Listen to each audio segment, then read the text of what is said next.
Wake your ass up or take a damn nap. And we're the three best friends that anybody could have. It's time. Sean, you were twerking. That's going to happen. Murph, don't be a dick all your life. It's one of the more fun podcasts I've ever done. Hey, I tell you what, if you're not talking about sports in the man cave, I bet not say you not a man. That's it.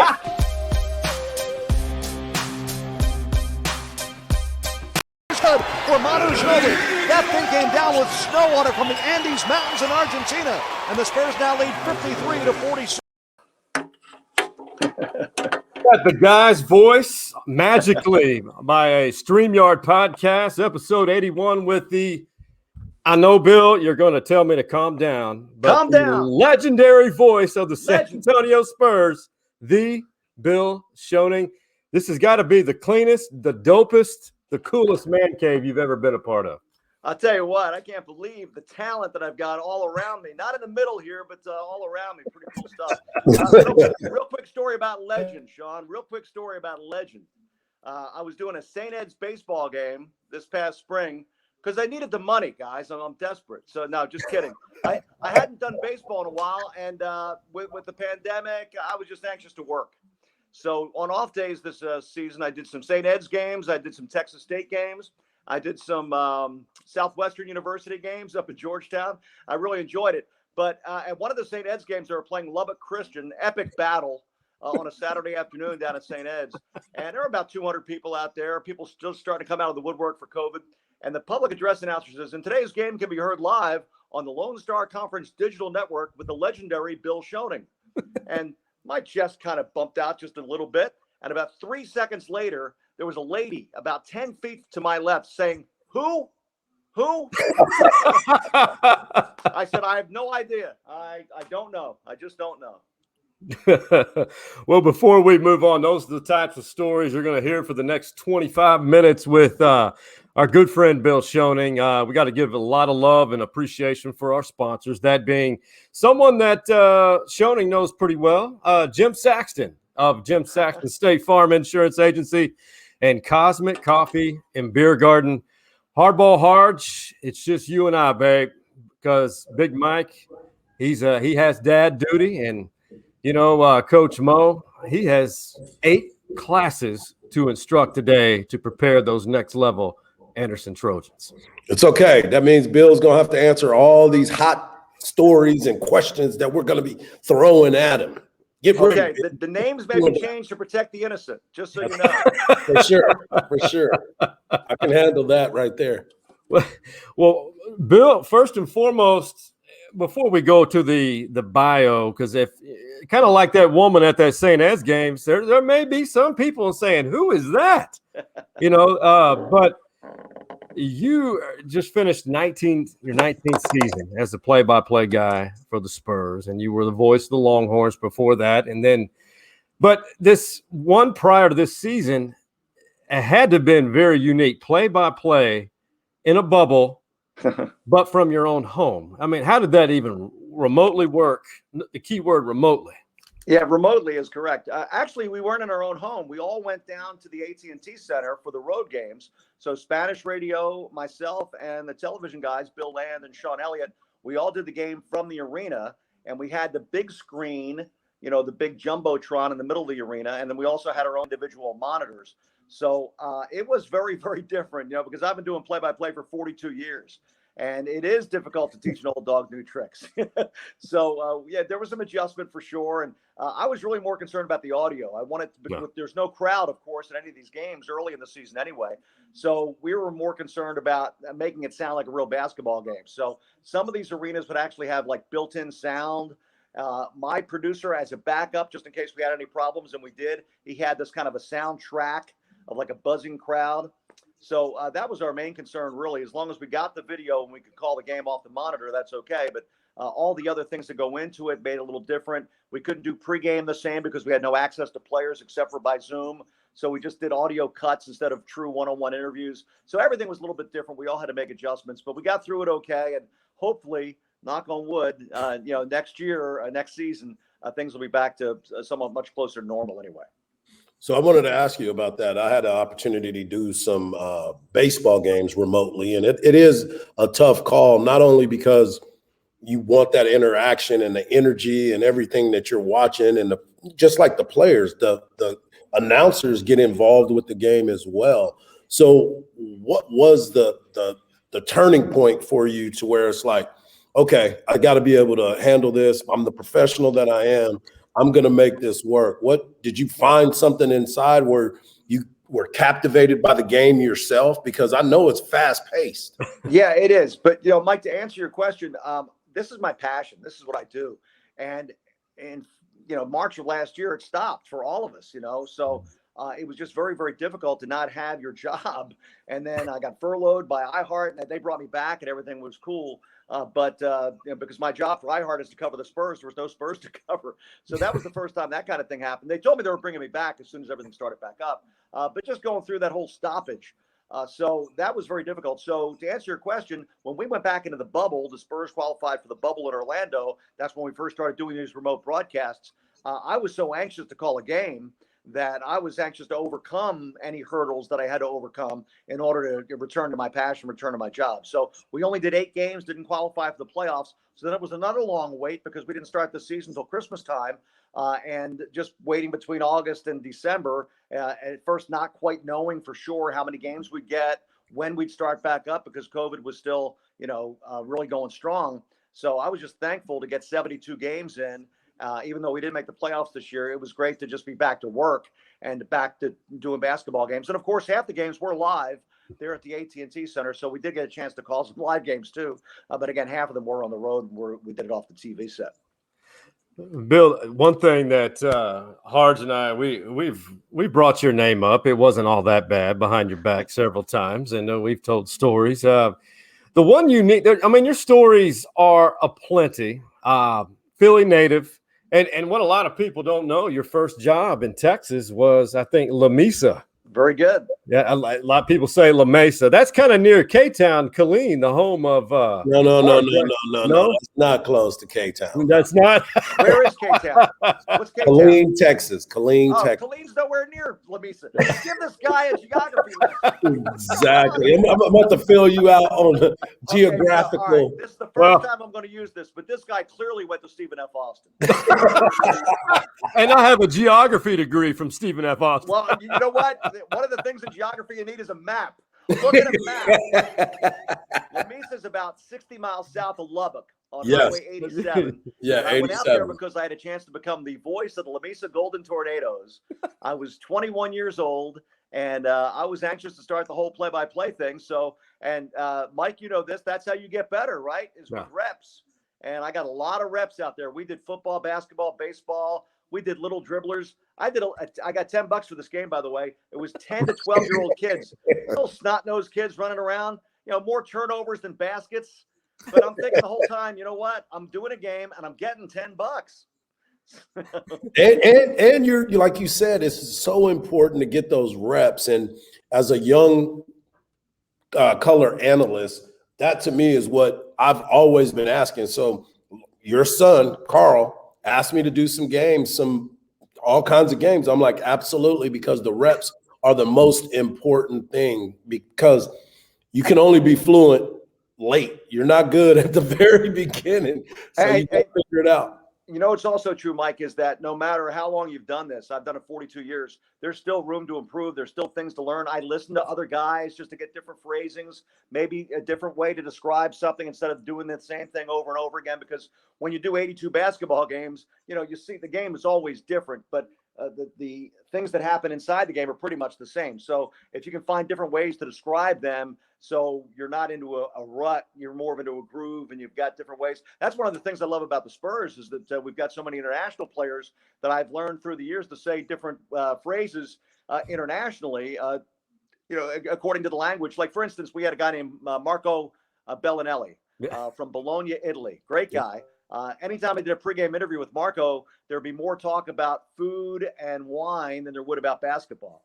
But the Italian word for beautiful is bellissimo. So the first time he hit a three, I don't know why, but just out of the blue, I said, bellissimo. So that just became my signature call for him when he hit a three. So just different ways to do the game and change it up a little bit. So that's why I like to try to continue to evolve, Mike. And even after all this time, still learn from other guys and still, try to be humble and make sure that I continue to work on my craft. Well, I'm glad you said that because I wanted to ask you the question about how do you come up with some of your catchphrases? Is it something that you spent time with these players and you've learned a lot from them and you become personal with them because you're with the team for so long. So you get to know a lot of the guys and what they like and don't like. And then that becomes part of how you get your catchphrases. Yeah, that's part of it. Also, just to change it up again, because when Manu Ginobili hit his first 3-pointer as a Spur, I really didn't think I'm going to say Manu Trace. I'm not, he's from Argentina, where they speak Spanish, and I knew the word for 3 is Trace. So I just said, that's the Manu Trace. He holds the record now for the Spurs in all-time 3-pointers made. So a guy came up to me at a game one time and said, I wish I had $1 for every time you said, that's the Manu Trace. I said, well, you'd have $1,450 because that's how many threes he hit, or somewhere close to that at that point in time.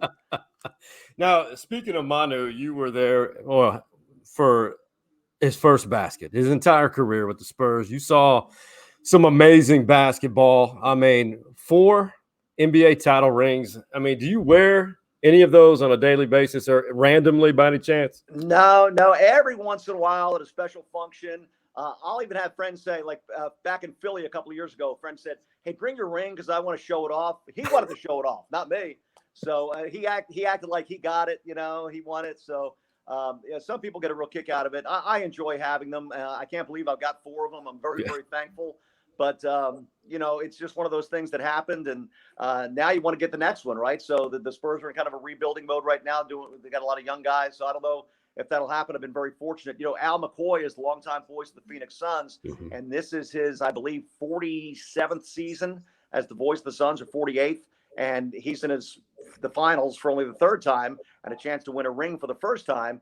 And he's been their voice since 1972 or whatever, when they first came into the league. So I don't take for granted the fact that I got so lucky to be with a very good organization. We're talking to Bill Shoening, the voice of the San Antonio Spurs. Bill, I want to ask you this. I saw a video of you and your family when the Philly special was called. Y'all were having such a good time. You are a longtime Philly fan. You are about the city. And that picture of you and your son, Carl, just hugging each other and your beautiful wife, and y'all are holding up your wine. There was a lot of wine that was involved in that party. Quite a bit. How good of a feeling was that? I know I'm a Cowboy fan and I didn't care, but I'm a friend of Nick Foles. So I understand your cheers. How did that make you feel? It was awesome because, for so long, the Eagles, when I was a kid especially, they were really bad. I mean, really bad. Not very good in the late 60s. And, of course, there were a couple of Longhorns that helped turn things around. Jerry Sizemore, my good friend, who was an offensive lineman, they picked him number 3 in the draft in the first round. And he became an all-pro, and he's in their Hall of Honor. And guys like that helped turn things around. That's when Dick Vermeil came in, of course, in the 70s. So they had some good years. They made it to the Super Bowl in 80, but lost to the Raiders. But they've had some down years, too. So for them to do that and to beat the New England Patriots, for goodness sake, that was really a highlight. And, one of the people that was at that party was Keith Moreland, the former Philly and Cub, and of course, who played football for Coach Royal at the University of Texas. So, and he was really pulling for the Eagles. He knew the Foles family, of course. Larry, Nick's dad, great restaurant guy. So, we know the Foles family as well. Maybe not as well as you, Mike, but I knew Larry better, Nick's dad. Yeah. And so it was really a really special moment and something that you'll never forget because you never expect it to happen. And when the Phillies won the World Series, it was the same type of deal. In fact, I was doing a Spurs game and we had the monitor on the Phillies game. And, the Spurs were blowing somebody out. They were up by 20. So I had to make sure that I didn't do the play-by-play of the last out for Brad Lidge striking somebody out against Tampa Bay in 08. Yeah, Bill Shoening, people obviously know you for your work with the Spurs. And a lot of people here, I know Austin has become a very diversified city with less and less ties to the Longhorns, so to speak. But, I have personally forgiven you for working for Sam Houston for 6 years, being a Stephen F. guy. But After that, You mean the national champions, right? yeah, the asterisk. See, no, that's big time for them. That's great for a Texas football program. But after Sam Houston, your career took a drastic turn north. You not only got to be the color guy for the Longhorns. You worked with Brad Sham, who is Stories Inside the Man Cave alumni now, and all right, and then a young Craig Way was your play-by-play guy. Now, you were there during the John Malkovich transition. That's when you started, correct? That's correct. And Craig had actually been the studio host when I was doing color for Brad Sham and then Jerry Trupiano, who's a Houston guy, longtime voice of the Red Sox, and he also did the Astros and the Expos, Montreal Expos. But a great guy, Jerry Trupiano. But then they gave me the play-by-play chair in '92, and they brought Craig in as analyst. So that was for football and basketball, and I'd already been doing baseball. So in '01, when the Spurs basically made me an offer I couldn't refuse, and Craig was great. Craig was a very good partner and a very good color analyst. Some play-by-play guys don't like that role, but Craig understood my role, understood his role, and was very, very good at, the analyst. And Mike, you know this, you've done a lot of games. The thing that the analyst can add is watching away from the ball. Why did that, I can describe a 12-yard runoff tackle, but why did that play work? Who made the key block? Did the linebacker miss his assignment? And Craig was real good at watching off the ball, just as much as a former player would have been. But, Craig's got that encyclopedic mind. So that's the one thing about traveling with him for 12 years. I wish he forgot some of the things that he remembered. Exactly. I'm like, he knows every Dairy Queen in the state of Texas. Yeah. Every farm to market road. Yeah, every farm to market. Guys, true story. I'm driving down FM, I think it was 987, somewhere outside of Lexington, Texas. I'm taking a shortcut to A&M, all right, over to College Station for baseball. And it's the early days of the cell phones, around 97, 98, somewhere around there. And Craig calls me from Dallas, and he says, "Where are you?" I said, "I'm on FM 989 or whatever the farm to market road was." And he says, "Oh, have you come up to Blue or Gus yet?" I go, "What?" The next town was Blue, and the following town was Gus. Like, he knows the farm to market road I'm on, for goodness sake.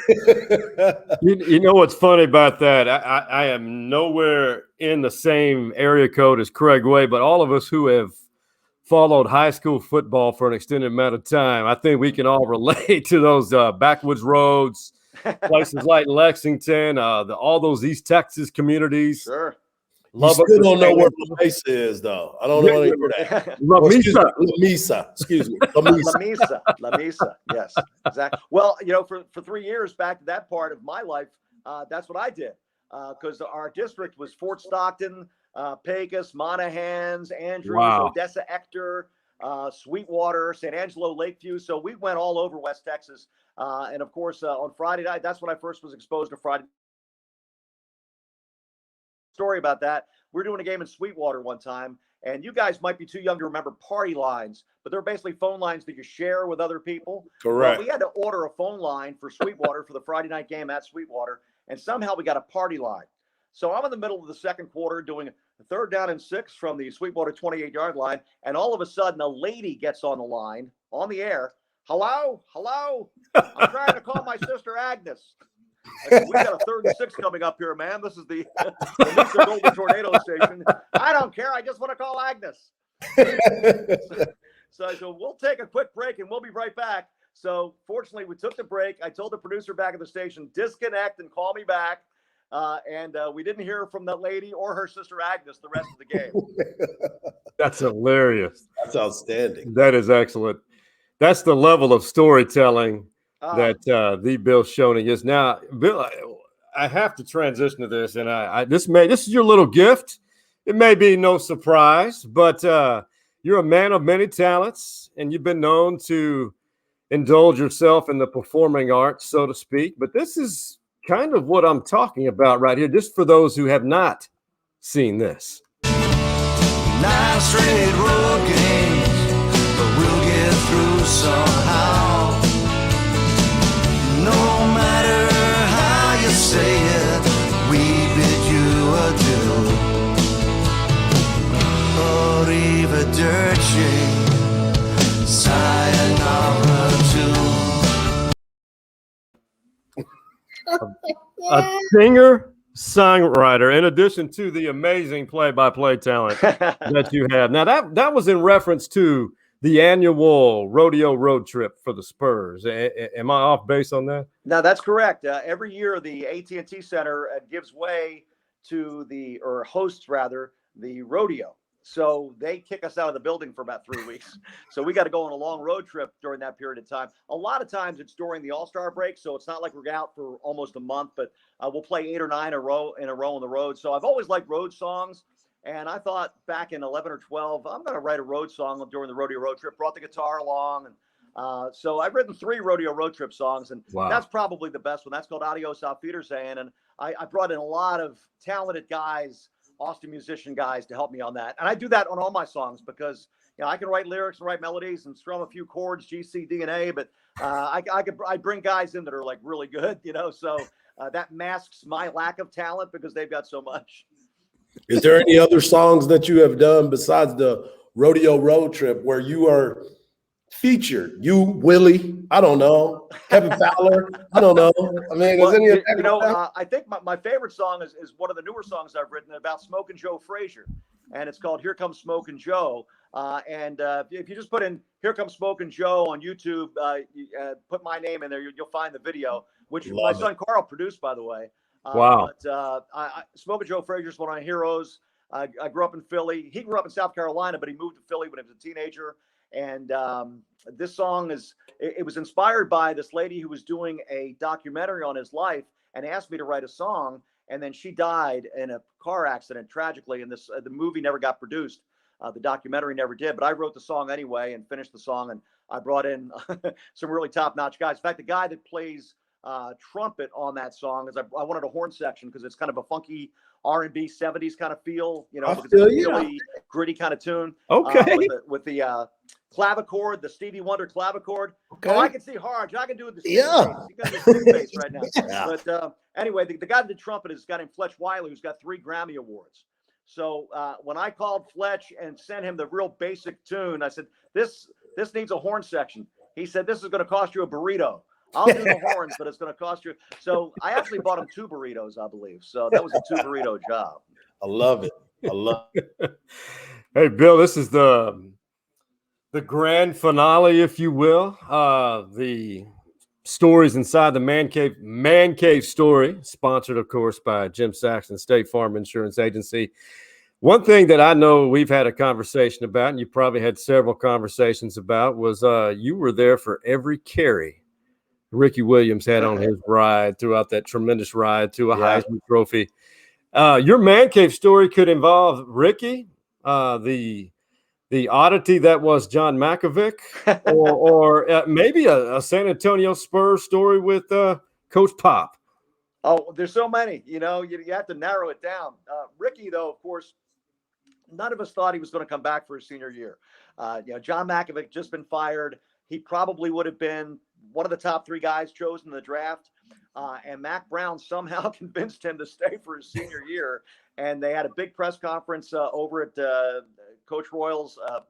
I always say Darrell K. Royal Texas Memorial Stadium, which is correct. But it's the name of the different venues inside the arena stadium have changed over the years. So I can't remember exactly what that area was called. But anyway, Ricky, to the surprise of all of us, we carried the press conference live, announced he was coming back. So that really kind of set the tone for his senior year. And it was a magical 97 was such a bad year. It included the 66-3 game. And that will lead me to my final story, guys. I did that game 66-3. You might remember Texas was ranked number 8 in the country going into that ball game. And UCLA in Austin drilled them 66-3. It was 38-3 at the half. Well, back then I was pinch hitting on the Texas Rangers radio network. So I was doing some baseball on Sundays in September because Brad Sham was doing the Rangers back then and he was still doing some NFL stuff. So after that 66-3 game, the next morning I got up very early and flew to DFW, drove over to Arlington and got the Sunday afternoon game between the Minnesota Twins and the Rangers. Well, the Twins won that game 11-1. Well, during the course of the game, I had met the television analyst for the Minnesota Twins, Bert Blyleven, the former Minnesota Twins pitcher, great curveball. Well, he found out that I was the voice of the Longhorns. So all during the game, he was in the booth adjacent to me. He was putting up articles from the Dallas Morning News about 66-3, just to get on my case, So one of the headlines was Route 66. So, and then he would tap the window to make sure that I saw that he was putting up a new article about that game. So finally, at the end of the game, which the Twins won 11-1, Bert writes this handwritten note, and he tapes it to the window, and he taps the window. I look up, and it says, "Nice weekend, Bill. 77-4." Oh, it's classic. Classic.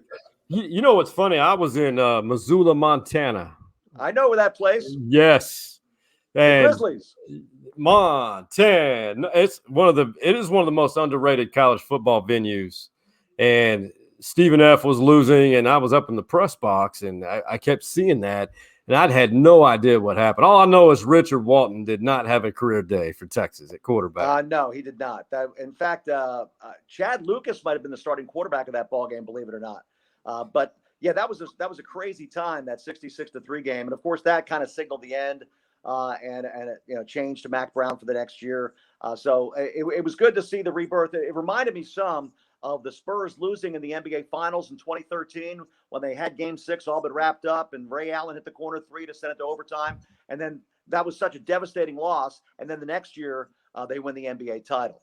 So that made that 14 championship season so special because of what we went through in 13 during the finals. Well, that made that 98 season, winning at Nebraska, seeing Ricky win the Heisman, running for over 2,100 yards. All that stuff happened just 1 year after 66-3. That 66-3 lives with me forever because my cousin is a UCLA former player. Oh, no. And we were sitting together in the bleachers. And I kept wanting to leave, and he's like, "No, we're staying for the entire thing." Man. I walked around that stadium by myself like somebody took my dog from me. You know what, though, Mike? At least you didn't have to host the call-in show after the game. Great point. Great point. Hey, Bill, when we have more time, we want to hear more of your stories. And for all of you at home watching or in your car or wherever you may be, I hope you're not watching this while you're driving. But no, that's right. Just look up, Google search, talented musician, great voice, great storyteller. And Harge, we need to all meet at us. I know, Bill, you love Italian food because of your roots. Andiamo's is. Yes. You would agree with that? Absolutely. I knew the original owner, Giovanni Cocciante. And here's where I ran into him, guys, at Maynard Downs, the now Maynard Downs. Because I used to have an affiliation, an affliction, an addiction to the horses. So, all of the above. I know no more. Every once in a while I'll go in and play a couple of bets, but my dad got me into that years ago. And I'm happy that I'm kind of over there. It wasn't really an addiction. I just loved going to the track. Right. That's where I met Giovanni, and he told me, he goes, "Hey, Bill, you come, andiamo. Okay." I said, if this guy's got this kind of a cool accent, his food's got to be great. Right. It was. That's all. Let's make you owe me a round of golf, right? Isn't that right? Hancock, and I'm going to look for that persimmon that persimmon forward. Entry fee there, a Hancock.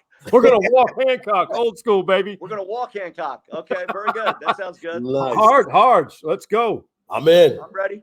We got to walk. I need to sweat. I'll leave a trail of gristle because I've got old man. It's only 9 holes. So 9 holes. That's it. All I want to play anymore anyway.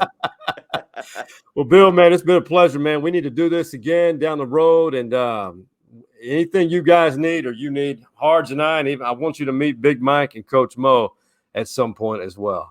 Cool. All right, buddy. Good to be with you. We appreciate you. Hey, we're talking Big 12 Media Days. The Horns aren't until day 2, but we're going to hear from some Big 12 coaches from Jerry World. That's coming up on the other side of this break.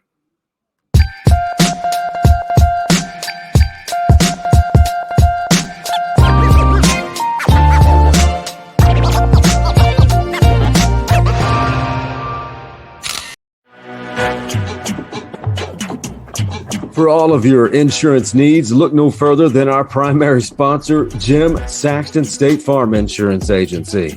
The ATX OG has been insuring Austin for over 3 decades. And get this, Jim Saxton is a Longhorn legacy. He is the son of the late, great James Saxton, who was a Heisman finalist. Be sure to give him a call, or better yet, visit his website, saxtoninsurance.com, and tell him that the stories inside the Man Cave Boys recommended you.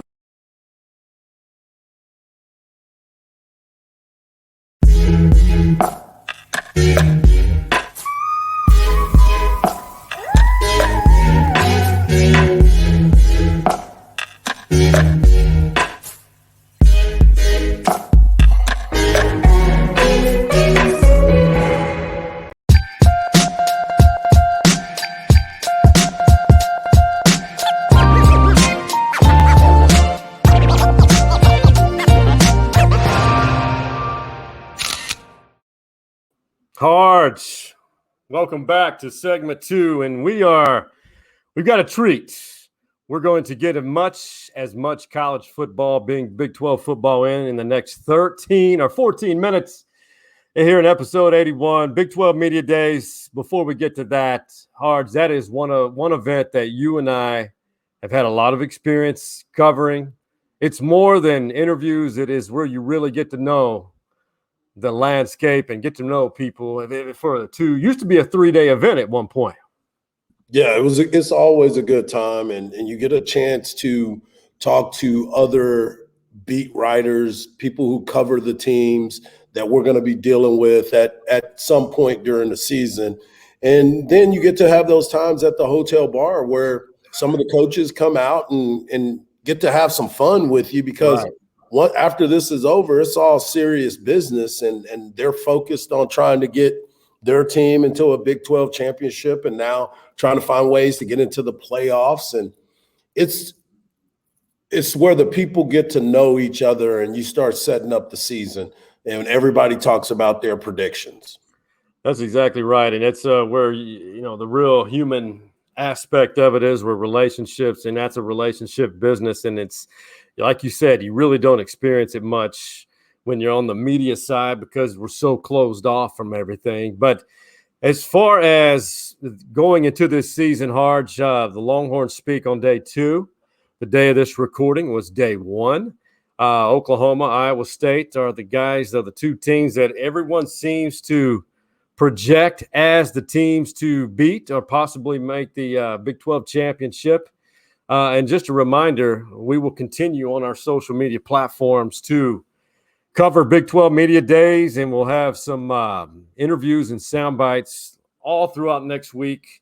Hopefully get guys like Deuce Vaughn from Round Rock and, on our platform. But Harge, before we hear from Matt Campbell, what is Oklahoma, more than likely, they're poised to make another run for the 16th Big 12 championship. Yeah, it's kind of ridiculous how it is. And as we were talking, I got a tweet that came across from Kirk Bowles, and it says, tickets for the Big 12 championship game will go on soon. It'll be Oklahoma versus the second place team. You know what I'm saying? So it's pretty, that's the truth, much man. how everybody thinks is like Oklahoma is going to be reloaded and ready to go. And Spencer Rattler is obviously a Heisman Trophy candidate. Right. He's gotten better under Lincoln Riley. And then you look at that Oklahoma defense. Some say that they're going to be better this year. And I've heard someone this morning talk about they believe that the Oklahoma defense is going to be better than the Oklahoma offense. I agree. So with all that being said, and the pickups and the transfers, and everybody's chasing for number 2. I know it's a joke that Kirk Bowles said, but it seems to be led that way. And to your point, you talk about Iowa State, Matt Campbell, and all the returning players that he has. He's got the number 1 running back. He's got the 2 top tight ends that decided to come back. And then he has the Big 12 quarterback, first team Brock Purdy, who by all accounts, he didn't start the season off that well. So when you look at who they are and what their expectations, I'm more excited for this. This is what I'm excited for. that everybody gets a chance to have an entire offseason, Right. protocols out the window. Everybody just gets ready to have a regular, somewhat regular football season. And us, the people, get an opportunity to be able to be a part of it as well. Yeah, and that's what it's all about. And I hats off to Matt Campbell. I mean, Iowa State's had some stability in years past, but Matt Campbell has raised them or elevated this program to a level it's not been a part of, on a top 10 level. And now there is also, you mentioned Spencer Rattler at OU did not make a trip because they can only take 2 players each Big 12 team. And so Spencer Rattler and Iowa State's Brock Purdy, they're attending a prestigious camp that some of the top quarterbacks in the country annually go to. And here's Campbell talking about the meaning of quarterback Brock Purdy to that program in Ames, Iowa. Brock not here, going to the Manning camp actually tomorrow. So, I think a lot of that had to do with his obligations of where he's got to be and certainly opportunities that he has. And, but when you talk about Brock Purdy, I think you talk about where our program has come and the growth we've been able to make. It's literally been on the coattails of Brock Purdy. And we wouldn't be where we're at today without his consistency and his leadership, without his demand to be the best in everything he does. You've seen it. When he's healthy, bro, he is a legit leader of an elite program. Well, can be an elite program. Well, I mean, you started it off by saying, look at what Matt Campbell has done. He's turned that program around. They haven't won 10 games, but 3 times in their career. I mean, in their school's history. And to have them playing for a Big 12 championship last year and coming down to the very end where Brock Purdy made a mistake and ended up losing the game. And you sit and you wonder, you're like, okay, with all the people that are coming back, obviously their defense is going to be a little bit different because they lost some big players up in the front. But the biggest question is now, where is Texas in this deal? Right. Because everybody's getting better and Texas is breaking in a new quarterback. Everybody else has already had their quarterback. It's going to be a challenge for Texas, and we'll know more after day 2 of Big 12 Media Days. But to your point, Brock Purdy being who he is and trying to right the beginning of the first half of the season than what they had before. I'm excited, again, because of football. But most importantly, you look at, is Iowa State a team that everyone's going to be talking about at the end of the year? Right. No, that's a big deal. But they do have NFL caliber talent with those tight ends that Texas fans and Texas defense got to know real well the last 2 years. Another team, I mean, we talk about OU and Texas. I think Texas is a team that's going to win 9 games. I do think Iowa State will lose 3 games this year. I think and just in my opinion, Harge, TCU, Gary Patterson, I think this will be his 22nd year as the head coach. He's won a lot of games, but these last 3 seasons, I know they've had injuries. I get it. But I believe that this team right now up in Fort Worth could be that team that not only plays in the Big 12 championship, but may win it. But as you know, Harge, they're not all about 5-star talent and recruiting.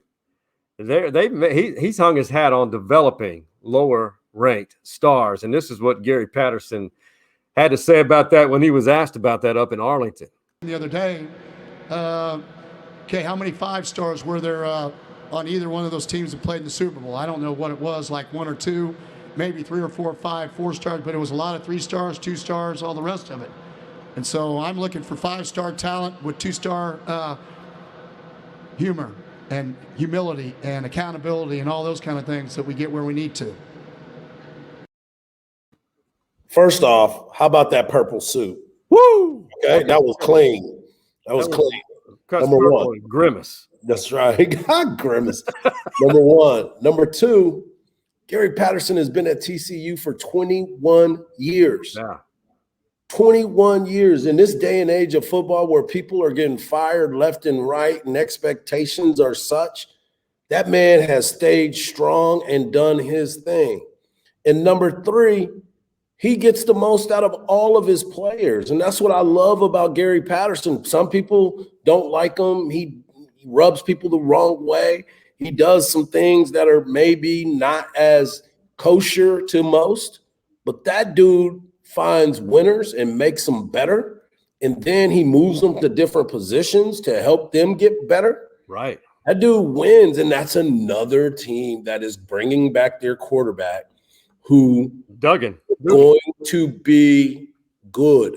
So Texas, the Big 12, they have a lot to be excited about because the faces of the Big 12 is going back to the good running games and, of course, the quarterback position.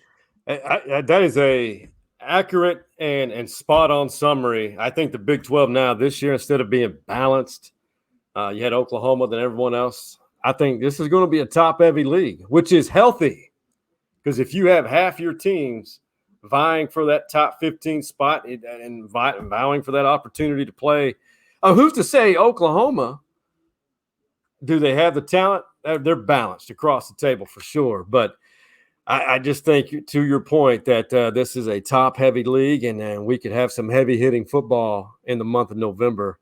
And I really think that's going to be where it is at. And then, as we mentioned, at Stories Man Cave on Twitter, our Instagram page, our Facebook page, we will post more of the Big 12 football media days. And until we have more of that, Harge, maybe the best part of the show for you. Hey, man, tell me something good.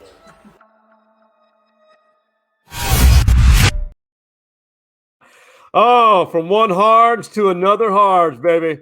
Tell me something good, my brother. Man, it does make me smile so much when we play that little segment with my boy DJ is over there. Tell me something good. Hey, man, tell me something good. Man, you know what's good is that we're right here at the moment of football season being started. Texas gets a chance to go up to Big 12 Media Days and all the football teams. And I heard it throughout the day that coaches, SIDs, people involved with setting up all this stuff, they're just happy that they are working their way back to normal. And to me, that is the most important thing. Look, we got a chance to watch a bunch of games last year. We got a chance to see our favorite teams, whoever it may be, but it wasn't the same. They're trying to make it more normal. They're going to have 100% capacity at TCU. They've already said that. Gary said that today as we recorded. Yeah. You know, Texas is already there. University of Texas, that is. I'm sure Oklahoma is going to do it as well. I'm just excited that the fans can go out and show their appreciation to all these kids and the kids can have that life back. Because without playing in front of fans, we heard Mr. Shoening talk about it a little while ago. You got to bring your own juice, man. And sometimes it's hard. And I'm just happy for all that. So that's my tell me something good. Man, Sean, do me a favor, brother. Tell me something good. Hey, I got you, bro. Tell you something good. Part 1A and 1B, as we've got a minute and 15 seconds. I smell it in the air. It's a beautiful aroma. I walked outside. It was kind of cool for a July morning. I smell fall football. I smell August camp. It's something good. Everybody's attitude is changing. Everyone's getting excited. Let go of the hate, people. You can't control the pandemic. You can't control what we don't have. And I know you're going to laugh when I say this. Quit worrying about things you have zero control over, because we've got something we can really look forward to, and that is college football. For the absent Coach Mo and Big Mike, and for Bill Shoening, the legendary voice of the San Antonio Spurs, former voice of the Longhorns, and my brother from another, Hardball Harge, we out. Holla at your boy. You see the drippy, I'm fitted up. Hop in my car and the giddy up.